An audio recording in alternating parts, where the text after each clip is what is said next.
मंगळागौरीची कहाणी. आटपाट नगर होतं. तिथं एक वाणी होता. त्याला मुलगा नव्हता. त्याच्या घरी एक गोसावी आणि अलक म्हणून पुकार करून चालला जायचा. तो वाण्याची बायको त्याच्यासाठी भिक्षा आणी, परंतु तो निपुत्रिकाच्या हातची भिक्षा घेत नाही असे म्हणून निघून जायचा. ही गोष्ट तिनं आपल्या पतीला सांगितली. त्यानं तिला एक युक्ती सांगितली. दाराच्या आड लपून बस आणि अलक म्हणताच सुवर्णाची भिक्षा घाल. तिने अशी भिक्षा झोळीत घातली. त्या बोवांचा नेम मोडला. तो बाईवर रागावला आणि तुला मूलबाळ होणार नाही असा शाप दिला. तिनं त्याचे पाय धरले. बोवांनी मग त्याला उपशाप दिला. बोवा म्हणाले, तुझ्या पतीला सांग, निळ्या घोड्यावर बस, निळी वस्त्र परिधान कर, रानात जा, तिथं घोडा अडेल तिथं खण आणि देवीची प्रार्थना कर. देवी तुला पुत्र देईल. वाण्याच्या पत्नीने वाण्याला सांगितले. वाण्याने त्याचप्रमाणे केले. रानात घोडा अडला. तिथं खणताच अतिशय सुंदर देऊळ लागले. त्याला हिरे जडित खांब होते. माणकाचे कळस होते. आतमध्ये देवीची सुंदर मूर्ती होती. त्याने श्रद्धायुक्त अंतःकरणाने मनोभावे पूजा केली. त्यामुळे देवी प्रसन्न झाली. तिनं वर मागण्यास सांगितले. वाणी म्हणाला, सर्व काही आहे पण पुत्र नाही म्हणून दुःखी आहे.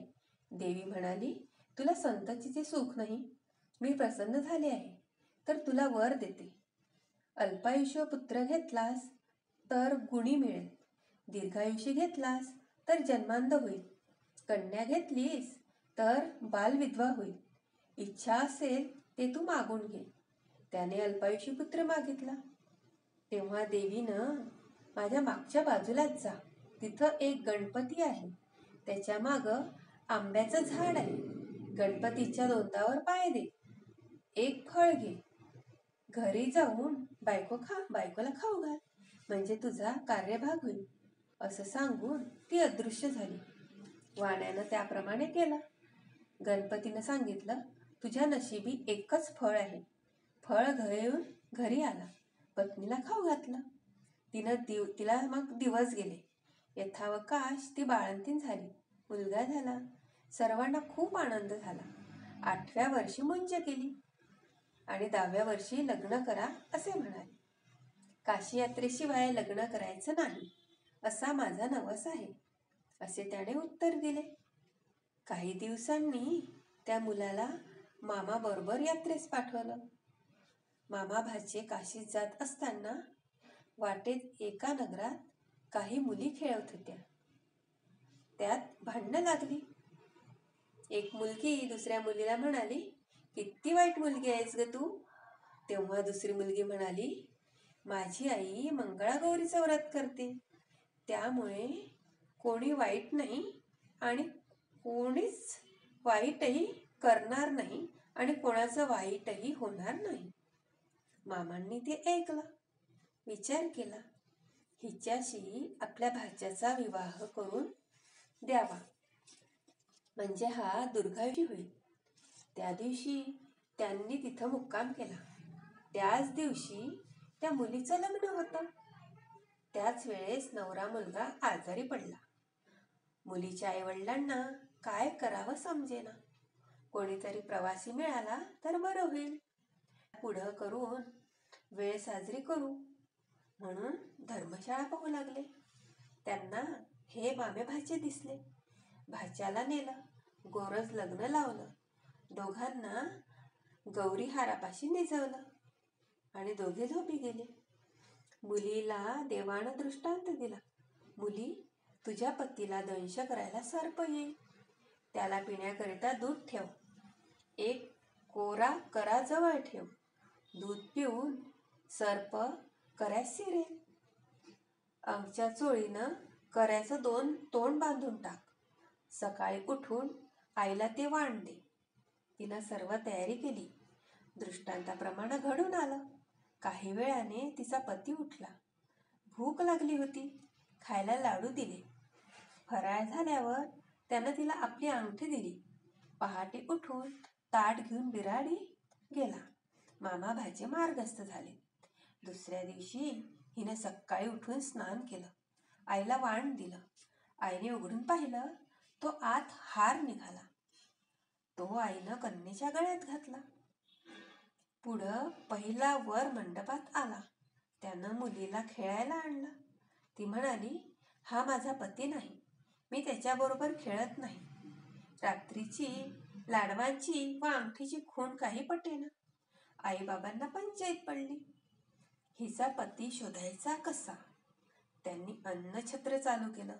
जो ब्राह्मण येईल त्याचे पाय अंगठी घालून मुलीनं धुवावेत. आईनं पाणी घालावं, भावानं गंध लावावं आणि बापानं विडा द्यावा, असा क्रम चालू केला. शेकडो लोक येऊन जीव लागले. इकडे मामा भाचे काशीस गेले. तीर्थयात्रा दानधर्म केला. ब्राह्मणांचे आशीर्वाद घेतले. एके दिवशी भाच्याला मूर्छा आली. यमदूत प्राण न्यायला आले. मंगळागौर आडवी आली. त्या दोघांचं युद्ध झालं आणि यमदूत पळून गेले. गौर तिथं अदृश्य झाली. भाचा शुद्धीवर आला व मामाला सांगू लागला, मला असं कसं स्वप्न पडलं? मामा म्हणाला, ठीक आहे, तुझ्यावरचं संकट टळलं. उद्या आपण घरी जाऊ. परत येताना लग्नाच्या गावी आले. तळ्यावर स्वयंपाक करू लागले. तेव्हा दासीनं सांगितलं, इथं अन्नछत्र आहे, तिथं जेवायला जा. ते म्हणाले, आम्ही परान्न घेत नाही. दासींनी यजमानीस हे सांगताच त्यांनी पालखी पाठवली. मोठ्या मानसन्मानाने घरी नेलं. पाय धुताना मुलीनं पतीला ओळखलं. पतीनं अंगठी ओळखली. आईवडिलांनी त्याला खूण विचारताच त्यानं लाडवाचं ताट दाखवलं. सर्वांना खूप आनंद झाला. भोजन समारंभ झाला. मामे भाचे सून घेऊन घरी आले. सासूनं सुनेचे पाय धुतले आणि तिचे पाय सुद्धा धरले. तुझ्यामुळं माझा मुलगा वाचला, असं म्हणाले. तेव्हा तिने सांगितले, मला मंगळागौरीचं व्रत असतं, ही सर्व तिची कृपा. सासर माहेरची घरची दारची माणसं सर्व एकत्र झाली. त्या व्रताचं उद्यापन केलं. तिला जशी मंगळागौर प्रसन्न झाली तशी तुम्हा आम्हा हो आणि आपलं सौभाग्य अखंड राहू, अशी देवीची प्रार्थना करूया. ही धर्मराजाला कृष्णानं सांगितलेली 60 उत्तराची कहाणी 5 उत्तरी सुफर संपूर्ण. तुम्हाला माझा व्हिडिओ आवडल्यास लाईक करा, शेअर करा, कमेंट्स करा आणि माझ्या चॅनलला सबस्क्राईब करा. थँक्यू.